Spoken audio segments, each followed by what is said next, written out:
레위기 10장 12절부터 20절까지 읽겠습니다. 모세가 아론과 그 남은 아들 엘라살에게와 이다말에게 이르되 여호와께 드린 화제 중 소재의 남은 것은 지극히 거룩하니 너희는 그것을 취하여 누룩을 넣지 말고 단 곁에서 먹되 이는 여호와의 화제 중 내 음식과 내 아들의 음식인즉 너희는 그것을 거룩한 곳에서 먹으라. 내가 명령을 받았느니라. 흔든 가슴과 든 뒷다리는 너와 내 자녀가 너와 함께 정결한 곳에서 먹을지니 이는 이스라엘 자손의 화목제 희생 중에서 내 음식과 내 자손의 음식으로 주신 것임이니라. 그 든 뒷다리와 흔든 가슴을 화제의 기름과 함께 가져가다가 여호와 앞에 흔들어 요제를 삼을지니 이는 여호와의 명령대로 너와 내 자손의 영원한 음식이니라. 모세가 속죄제 드린 염소를 찾은 적 이미 불살랐는지라. 그가 아론의 남은 아들 엘라살과 이다말에게 노하여 가로되 이 속죄제 희생은 지극히 거룩하거늘 너희가 어찌하여 거룩한 곳에서 먹지 아니하였느냐. 이는 너희로 회중의 죄를 담당하여 그들을 위하여 여호와 앞에 속하게 하려고 너희에게 주신 것이니라. 그 피를 성소에 들여오지 아니하였으니 그 제육은 너희가 나의 명한 대로 거룩한 곳에서 먹었어야 할 것이니라. 아론이 모세에게 이르되 오늘 그들이 그 속죄제와 번제를 여호와께 드렸어도 이런 일이 내게 임하였거늘 오늘 내가 속죄 제육을 먹었다면 여호와께서 어찌 선히 여겼으리요. 모세가 그 말을 듣고 좋게 여겼더라.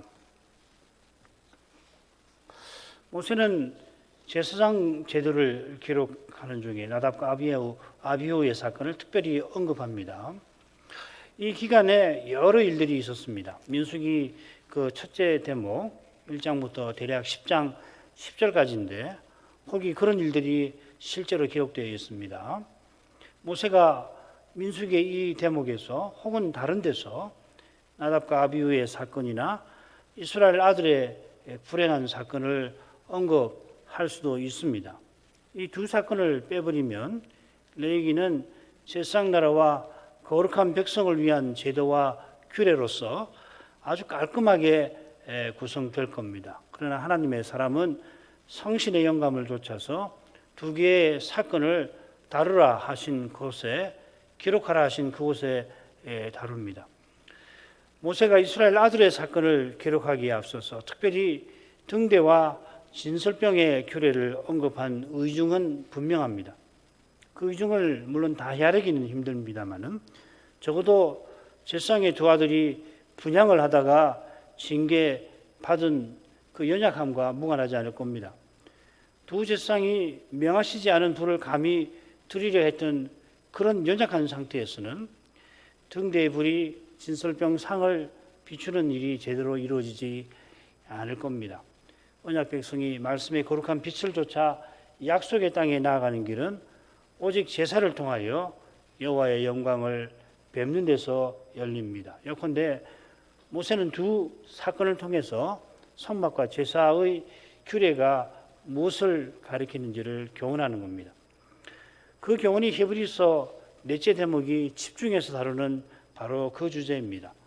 그 주제가 곧 옛 언약의 연약함과 새 언약의 영원한 효력입니다. 옛 언약이 연약한 탓에 새 언약이 필요합니다. 옛 언약의 중보자인 아론의 제사장이 연약하여서 제사장 수가 많을 뿐만 아니라 제사장이 자기 죄를 위하여 제사를 드려야 합니다. 더욱이 제사 자체는 죄를 생각나게 하는 것에 불과합니다. 죄를 없애지 못합니다.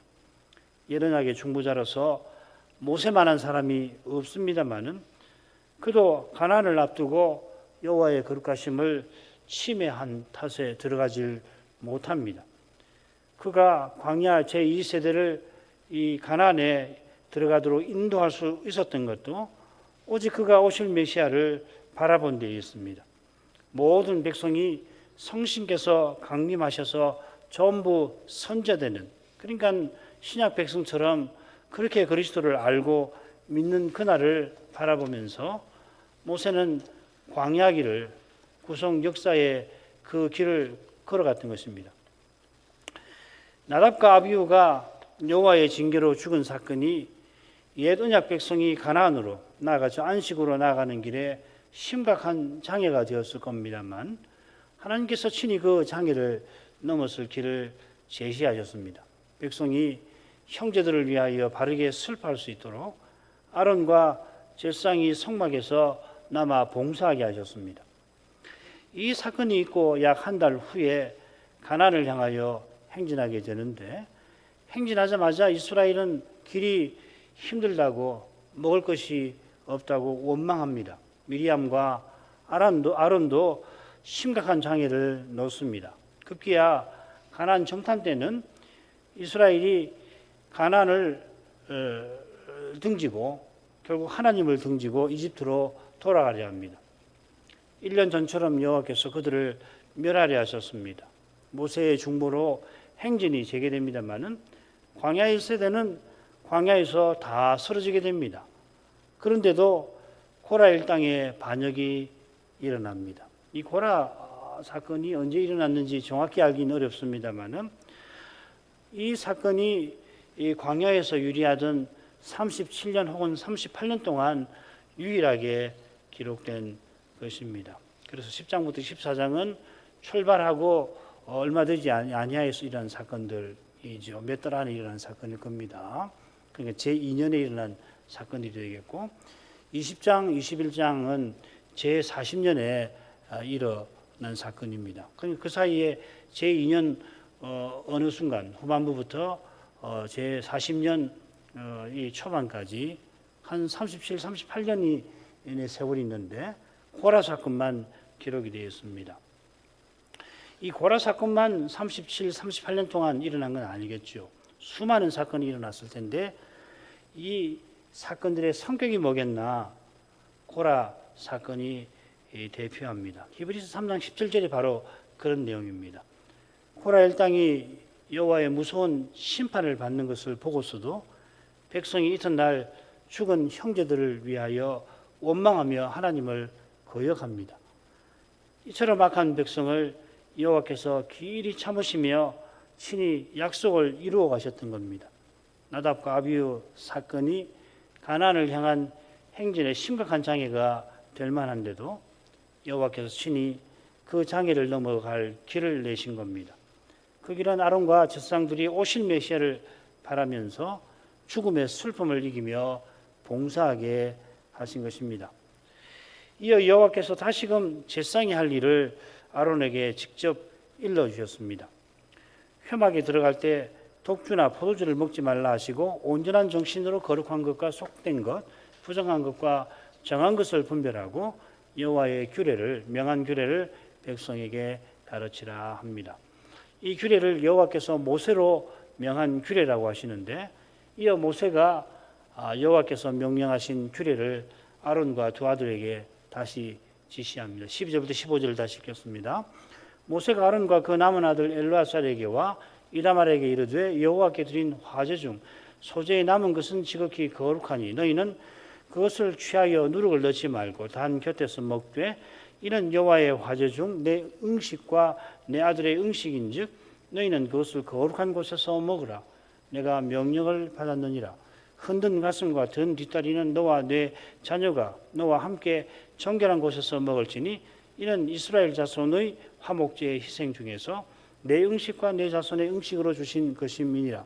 그 든 뒷다리와 흔든 가슴을 화제의 기름과 함께 가져다가 여호와 앞에 흔들어 요제를 삼을지니 이는 여호와의 명령대로 너와 내 자손의 영원한 음식이니라. 모세가 제사장 음식에 관한 규례를 아론과 두 아들에게 이릅니다. 왜 이런 규례를 이룬 것인가 살필만 하죠. 지금 우리가 보기에는 이 대연히 식사할 형편이 못 됩니다. 아들들과 형제들을 잃은 아론과 두 제사장은 더욱 그러할 겁니다. 그런데도 모세가 제사장의 음식을 먹으라고 규례를 베푼 뜻이 있을 겁니다. 물론 이어서 음식을 아론의 두 아들이 불사른 사건이 기록되어 있는 것과도 무관하지 않겠습니다만은 그때도 모세는 속죄제 음식을 먹지 않았다고 대노합니다. 이런 데서 제사상의 음식이 얼마나 중요한 것인지를 짐작할 수 있습니다. 아울러서 우리가 다음 시간에 살필 레위기는 음식 문제를 길게 다룹니다. 우리가 이미 다 배운 것이라 이 음식이 이 정결법전, 성결법전에서 얼마나 중요한가를 생각해 보시면 왜 그토록 이 제사상의 음식에 관한 내용이 많은 걸까? 그걸 일주일 생각해 볼 수가 있겠죠, 그죠? 또 이 내용에 비추어서 다음 시간에 다음 시간 직접 음식 문제를 얼마나 다룰지는 모르겠지만 왜 그렇게 희한한, 우리가 볼 때는 그런 희한한 제도를 내셨나? 그 음식하고 율법은 어떤 관계가 있나? 그리고 음식하고 우리의 삶은 굉장히 관계가 되잖아요, 그렇죠? 자, 이런 정도로 말씀을 드리죠. 여기 모세가 말하는 음식은 소제와 화목제 음식입니다. 이날 아론이 드린 4가지 제사와 관련되어 있죠. 번제는 가죽을 제한 모든 고기를 여호와께 드리는 거라 음식이 당연히 없습니다. 또 속건제도 속죄제처럼 제사장에게 돌리는 음식이 똑같은데 속건제를 아론 제사장이 제8일에는 드리지 않았습니다. 그런데 모세가 언급하는 소제와 화목제의 음식은 통상적인 이 제사의 음식 같기도 하고 어떤 면에서는 제8일에 드린 화목제 음식 같기도 합니다. 한글 개역대로 하자면은 요제의 가슴과 거제의 오른뒷다리를 기름과 함께 요제로 드리라 이렇게 읽히는데 나중에 정확한 내용을 살피고 그 뜻을 헤아려야 할 것입니다. 번역을 좀 고쳐야 할 필요가 있습니다. 첫째로 모세는 여호와께 드린 화제 중 소제에 남은 것을 취하라고 말합니다. 이 화제는 음식 제사를 가리킨다고 말씀드렸죠. 그 영어의 NESV라고 하는 번역이 있는데 가장 최근에 나온 믿을 만한 번역인데요. 그건 아예 음식 제사라고 번역을 그렇게 해놨어요. Food offering 이렇게 food 음식 제사라고 그렇게 정확하게 번역을 했습니다. 여호와께서 내가 수소의 고기를 먹으며 염소의 피를 마시겠느냐 하시며 감사와 서원을 백성에게 받고자 하신다는 것을 친히 말씀하셨습니다. 여호와께서 기뻐하시는 것은 희생, 제물이죠. 가리키는 오실 메시아입니다. 내가 기뻐하는 자라. 그처럼 기뻐하시는 것은 이 오실 메시아와 연합된 교회, 우리입니다. 우리가 그리스도의 소유가 되어 그리스도로 행하는 이것을 하나님께서 기뻐하십니다. 이게 바울이 로마서 12장 처음에 말한 하나님이 기뻐하시는 거룩한 산제사, 산제물입니다. 우리 전부를 그렇게 드리는 거죠. 여기에 여호와께서 여호와께 화제를 드리는 뜻이 있습니다. 여호와께서 번제 외에는 희생을 대표하여 기름만 연기로 바꾸라 하시고 나머지는 제사장에게 또 화목제 경우에는 백성에게도 주십니다. 소제도 역시 화제인데 음식 제사인데 기름 섞은 고운 가루 중에 한 움큼만 모든 향을 담아 드리게 하시고 소제에 남은 것은 제사장에게 돌려 주십니다. 상당한 양이죠, 그죠? 한 2.2리터 좀 됩니다. 이 소제 양이 그 중에 한 움큼이니까 얼마 되지 않겠죠, 그죠? 제사장에게 돌려주시는 것은 그들이 오실 메시아를 표상하는 직분자인 것을 나타내 주시는 겁니다. 제사장에게 돌려주시는 소제는 지성물이라 제사장 아닌 사람이 먹어서 안 됩니다. 레위인도 제사장 식구도 먹지 못합니다. 제사장의 성막 뜰에서 먹어야 합니다. 그들이 제사장이라 먹습니다. 아울러 제사장에게 돌려주셔서 성막에서 먹게 하신 것은 그들이 맡은 직무를 힘써서 행하라 하신 것입니다. 그들이 지극히 거룩한 음식을 먹을 때에 그 음식이 가리키는 메시아를 바라보게 하신 겁니다. 제사장이 맡은 직무를 이룰 길은 오실 메시아를 의지하는 데서만 열립니다. 지금 사람 보기에는 아론과 제사장이 음식 먹을 마음도 형편도 못 됩니다만은 모세가 제사장 음식을 언급한 뜻이 여기 있는 겁니다. 먹을 때에 누룩을 넣지 말고 단 곁에서 먹으라 합니다. 누룩을 넣지 말라는 건 출애굽과 관련된다고 말씀드렸죠. 이집트에서 우상 섬기던 주인을 섬기던 이스라엘을 건져서 여호와만 섬길 수 있게, 여호와를 가까이 할 수 있게 하셨습니다. 이 규정은 오실 메시아의 구속을 가리킵니다. 우리가 이제 대지상 그리스도와 연합되어서 제사장이 되었는데 우리가 하나님을 가까이 할 수 있는 길은 오직 그리스도의 십자가에 있습니다. 자, 그런데 단 곁에서 먹으라 합니다. 제사장을 위한 소재 규례를 보면 거기는 거룩한 곳 회막 뜰에서 먹으라고 합니다. 물론 속죄제 음식도 똑같은 곳에서 먹게 하십니다. 동일한 장소인데 결국 회막 뜰에서 먹으라 하신 것은 제사장이 회막에서 봉사하는 자답게 하나님과 언약 백성의 교제에 힘쓰라 하는 것입니다. 단 곁에서 먹으라 하는 것도 결국 같은 언약 백성이 하나님께 나아가는 일, 제사 드리는 직무에 힘쓰라 하는 뜻으로 보입니다. 자, 그런데 모세는 소재에 남은 것을 먹으라 할 때에 흥미롭게 그 남은 아들이라며 엘르아살과 이다말을 언급합니다. 음식과 관련해서 그 남은 것이라는 표현은 자주 가정하게 된 음식을 불살라 버리라 하는데 나옵니다. 조금 아래 다시 그 남은 아들이 나오는데 거기서는 음식을 불사르는 문제를 모세가 다루죠. 굉장히 의도적으로 그 남은이라는 말을 쓰는 겁니다. 여기서 두 아들을 굳이 그 남은 자라고 한 것은 여호와의 심판을 피하고 남은 자를 가리키면서 그들이 여호와께서 돌려주시는 소재에 남은 것을 먹고서 여호와의 영광을 향하는 일에 힘쓸 것을 암시하는 것도 같습니다. 모세는 소재에 남은 것을 단 곁에서 먹으라 하고서 한글 개역과 조금 다르게 바로 이어서 거룩한 곳에서 먹으라고 덧붙입니다.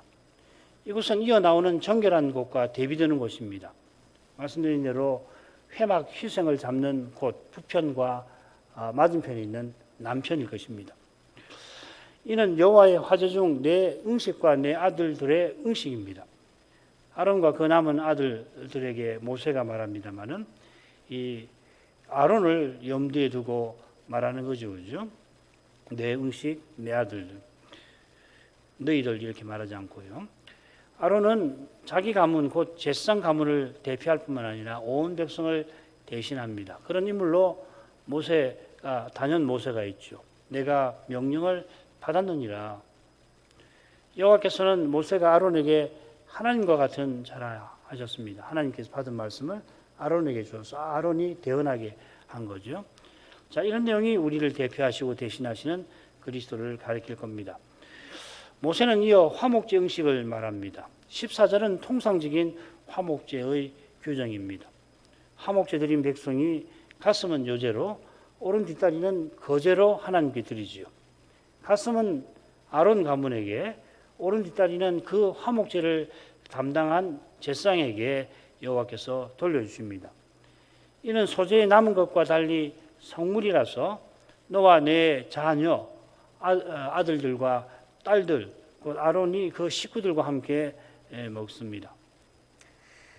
딸들도 먹는 거니까 정결한 곳에서 곧 성막문에서 나가면은 바로 있는 그 아론의 진에서 먹습니다. 그림 보시면은 가운데 성막이 있고 성막 곁에서 네 군데에서 진을 칩니다. 유진할 때 그때 이제 동편에 아론이 있고요, 서편에 게르손이 있고 그 다음에 저기 북편으로는 무라리, 남쪽으로는 고앗이 있죠, 그죠?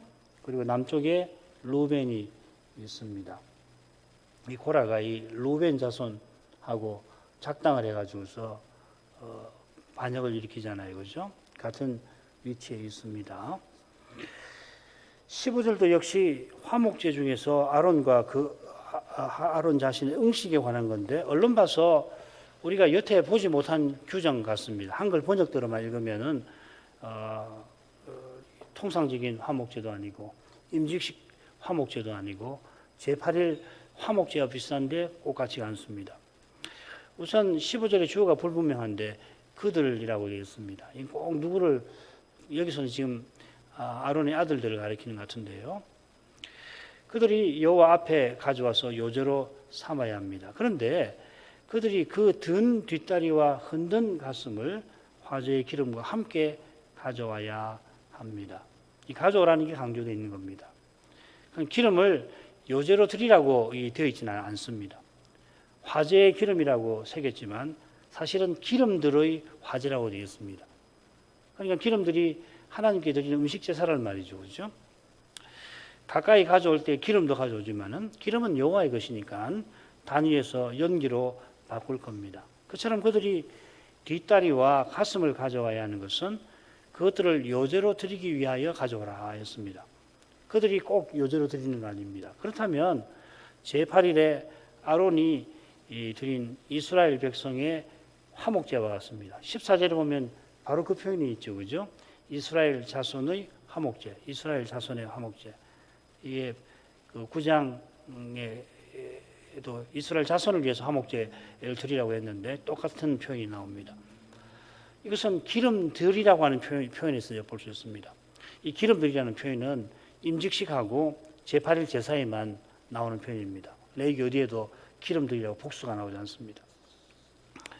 예컨대 모세는 백성이 통상적으로 드리는 화목제에서 제사장에게 돌려주시는 응식에 관한 그 규정을 제8일에 드린 이스라엘 자손의 화목제와 지금 붙여서 다루는 겁니다. 백성이 화목제를 드릴 때 특별히 오른 뒷다리를 거제로, 가슴을 요제로 드리게 하시고 그 드린 거제와 요제를 제사장에게 돌려주십니다. 그 뜻이 제8일에 이 오른 뒷다리와 가슴을 아론들어 요제로 드리게 하신 데서 환히 드러났습니다. 아론이 오실 메시아를 바라보아야 그분의 그림자로서 직분을 잘 감당할 것입니다. 제가 한 가지를 빠뜨린 것 같은데요. 이 백성에게 돌려주신 뜻은 뭔가? 백성이 그리스도와 연합된 교회라고 하는 점, 그 점을 생각하시면 되겠죠, 그렇죠? 다음 기회에 또 말씀드리겠습니다. 아마 그걸 그 점을 몇 군데에서 공부할 수 있을 것 같습니다. 자, 마지막 부분으로 가죠. 모세가 속죄제들인 염소를 찾은즉 이미 불살랐는지라 그가 아론의 남은 아들 엘르아살과 이다말에게 노하여 가로되 이 속죄제 희생은 지극히 거룩하거늘 너희가 어찌하여 거룩한 곳에서 먹지 아니하였느냐 이는 너희로 회중의 죄를 담당하여 그들을 위하여 여호와 앞에 속하게 하려고 너희에게 주신 것이니라. 그 피를 성소에 들여오지 아니하였으니 그 제육은 너희가 나의 명한 대로 거룩한 곳에서 먹었어야 할 것이니라. 아론이 모세에게 이르되 오늘 그들이 그 속죄제와 번제를 여호와께 드렸어도 이런 일이 내게 임하였거늘 오늘 내가 속죄 제육을 먹었다면 여호와께서 어찌 선히 여겼으리요. 모세가 그 말을 듣고 좋게 여겼더라. 좋게 여겼더라, 선히 여겼더라 똑같은 말입니다. 모세가 속죄제들인 염소를 잡습니다. 모세가 소제와 화목제에 이어서 속죄제 음식에 관한 규례를 일러주려 했던 걸까요? 그래서 소제의 남은 것과 화목제 음식은 모세의 눈앞에 있었던 반면에 있어야 할 속죄제 제육은 없었던 걸까요? 모세가 속죄제의 염소를 열심히 찾았다고 밝힙니다. 부지런히 찾았다. 필시 이 속죄제 염소가 당연히 있을 줄로 알았는데 보이질 않으니까 모세가 그렇게 한 것 같습니다. 결국 보이지 않은 이유를 알게 되었습니다. 그 염소 고기를 이미 불사른 상태였습니다. 그런데 보라 불살라 버렸더라 이렇게 그런데 보라 이렇게 되어 있습니다. 그러자 모세가 노하였습니다. 이 노한다는 표현이 6절에 나왔습니다. 여호와의 진노가 온 회중에 미침이라. 이 노한다는 말을 진노가 미침 이렇게 풀어서 번역했습니다. 아론과 제사장들이 죽은 두 제사장을 인하여 슬픔을 드러내면 여호와께서 이스라엘에게 진노를 내리십니다. 얼마나 두려운 진노인지 짐작됩니다. 이번에는 모세가 그만큼 노하였습니다. 모세가 그만큼 노한 것은 여호와께서 그렇게 미워하시는 일인데 있을 겁니다. 이는 아론의 남은 아들들에게 그 모세가 노한 데서도 넌지시 드러냅니다. 그의 형들이 여호와의 진노에 죽임당하고 그들이 남았습니다. 그런 그들이 형들처럼 진노를 당할 만한 일을 범한 겁니다. 아론이 언급되지 않은 걸로 봐서 속죄제 고기를 처리한 사람이 엘르아살과 이다말이었던 겁니다. 그처럼 지시한 시점도 죽은 두 아들의 시신을 밖으로 옮겨가는 중이었을 것 같습니다. 모세가 노한 이유를 밝힙니다. 이 속죄제의 희생을 거룩한 곳에서 먹지 아니한 것입니다. 이 절차의 의미에 관해서는 조금 전에 소제의 응식에서도 간단히 살폈습니다. 이 응식은 소제의 응식처럼 지극히 거룩한 겁니다. 지극히 거룩한 것을 거룩한 곳에서 먹게 하신 것은 그들을 제사장으로 세우신 까닭이고 그들이 제사장 임무를 잘 감당하게 하심입니다. 이는 너희로 회중의 죄를 담당하여 그들을 위하여 여호와 앞에 속하게 하려고 이 음식을 먹게 하신 거다 이 말이죠. 여기 죄를 담당한다는 표현이 세례 요한의 입에서 나왔습니다. 보라, 세상 죄를 지고 가는 하나님의 어린 양이로다. 이 죄를 지고 간다 요한복음에서는 새겼는데 같은 말입니다. 이 표현이 대속죄일 규례도 나옵니다.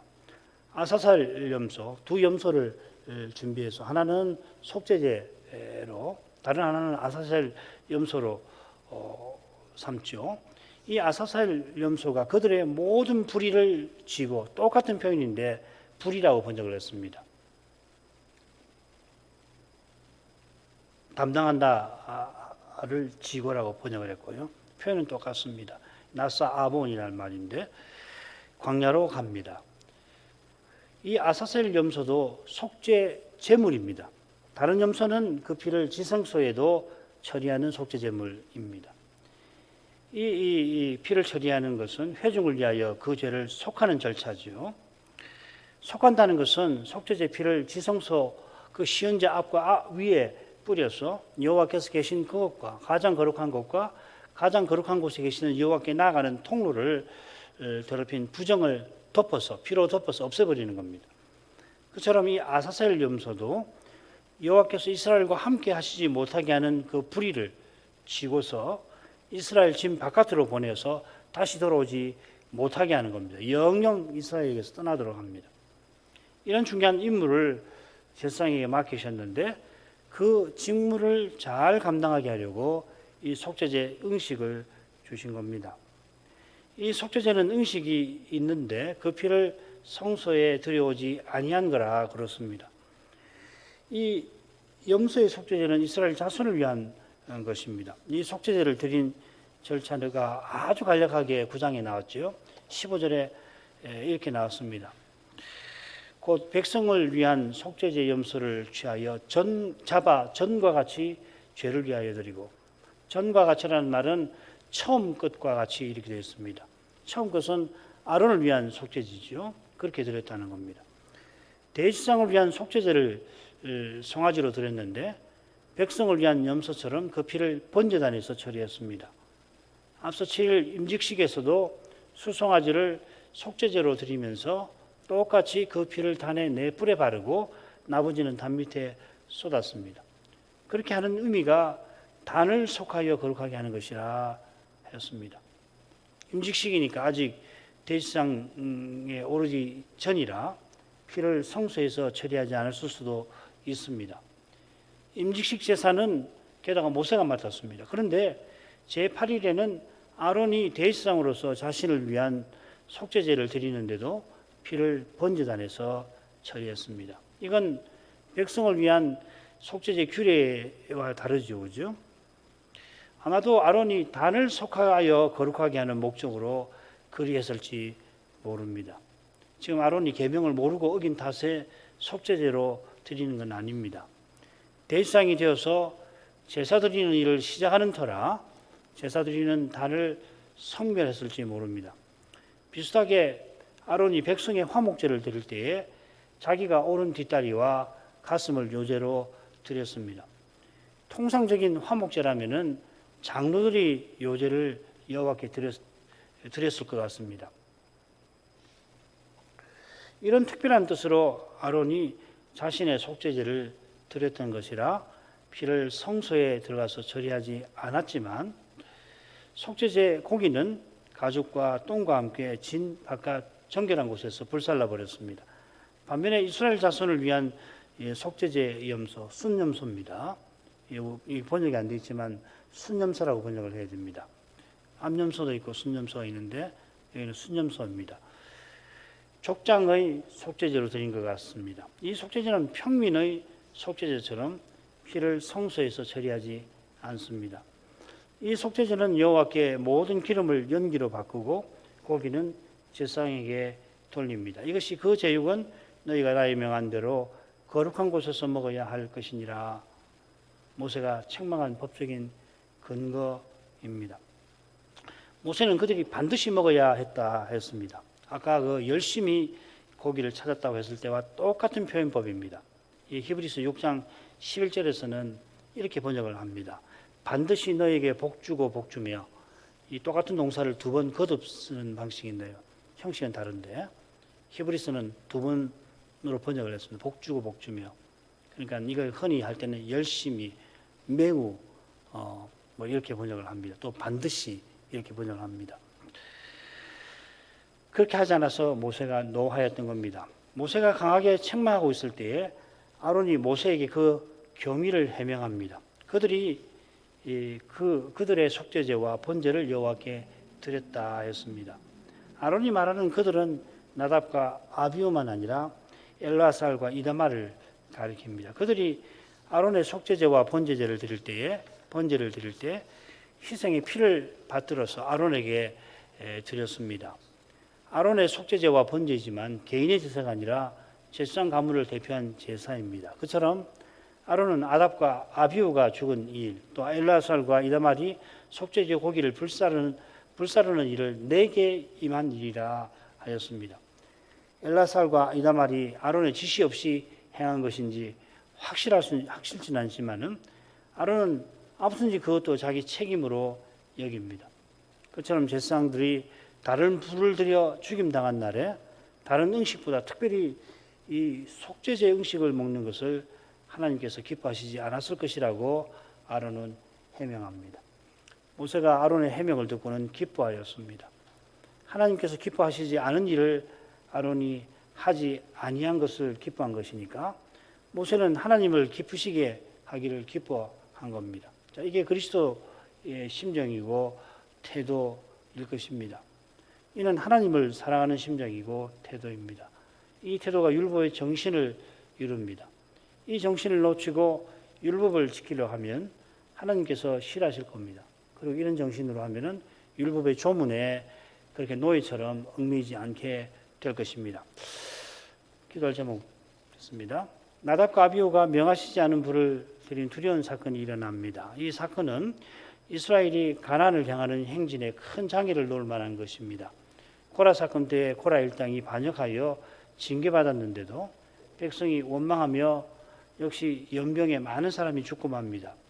그때도 모세는 여호와께서 이 백성을 아주 버린 게 아닌 줄 알고 성막을 바라봤죠. 그랬더니 영광구름이 성막에 머물러 있는 것을 보고 하나님 버리시지 않으셨구나 알고서 아론을 통하여 연병을 막는 일을 합니다. 여호와께서 모세와 아론을 통하여 가나안 가는 길을 친히 열어주신 겁니다. 나답과 아비후 사건에서도 여호와께서 백성이 바르게 슬퍼할 길을 내셨습니다. 그 길이 바로 아론과 남은 두 제사장이 맡은 거룩한 직무를 흔들림 없이 담당하는 것입니다. 이는 제사장이 오직 오실 그리스도를 바라보게 하신 겁니다. 속죄제 음식에 관한 문제에서 아론이 말한 해명과 본인 심정 역시도 그가 겸손히 메시아를 바라본 데서 나온 것입니다. 그 사실을 모세가 보고서 기뻐하였습니다. 그리스도처럼 하나님을 사랑하는 심정이 모세에게 있었던 것입니다. 이런 심정과 태도가 율법의 정신을 나타내고 하나님 나라를 나타냅니다. 이 심정과 태도가 우리에게 늘 절실합니다. 이런 은혜를 이제도 구하겠습니다. 신학교와 신학생들을 위해서 기도해 주십시오. 기도하겠습니다. 거룩하신 아버지, 이날에도 나답과 아비후의 사건을 저희가 살펴보았습니다. 이 두려운 사건에서 무엇보다 인생의 죄가 얼마나 끔찍하고 두려운 것인지를 알게 하십니다. 성막을 짓고 제사장을 세워서 마침내 제사장과 백성을 위한 제사를 처음으로 드리던 그때에 이런 두려운 일이 일어난 것은 인생의 죄를 떠나서 설명할 길이 없겠습니다. 그들이 술에 취한 것이 직접적인 잘못의 원인이었는지 혹은 우리가 알지 못하는 다른 원인이 있었는지 확실하게 알기는 어렵습니다. 그처럼 그들의 잘못이 정확하게 무엇인지도 미련한 우리는 성경을 보고서도 분명하게 알기가 힘듭니다. 그러나 그만큼 그보다 더욱 분명한 것은 한 사람으로 말미암아 죄가 세상에 들어온 그것이, 그 죄로 말미암아 사망이 세상에 들어온 그것이 얼마나 끔찍한가 하는 것입니다. 그 당시 세상에서 가장 죄와 무관할 것과 상관없을 것 같은 곳에서 가장 죄와 무관할 것 같은 그러한 때에 과연 아론이 이 죄를 속하기 위하여 제사를 드린 거기서 이런 일이 일어난 것은 과연 죄는 하나님 외에 이기지 못할 것이 없고 죄를 이길 길은 오직 메시아 뿐인 것을 깨닫게 하십니다. 여호와께서 두 아들을 잃은 아론과 형제를 잃은 남은 두 제사장에게 슬픔을 표시하지 말고 직무에 힘쓰라 하신 듯이 여기 있습니다. 인생이 제대로 슬퍼할 수 있는 길은 그리스도를 믿고 바라는 거기서만 열립니다. 그래서 여호와께서는 제사장이 할 일과 취할 태도를 다시금 일러주셨습니다. 그처럼 모세는 제사장 응식에 관한 규례를 아론과 그 아들들에게 알려줍니다.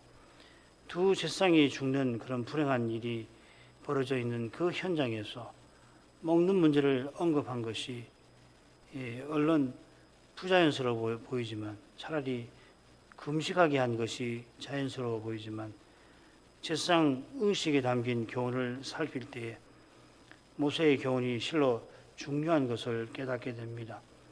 제사장의 의식은 단연 오실 메시아를 바라보게 하는 것입니다.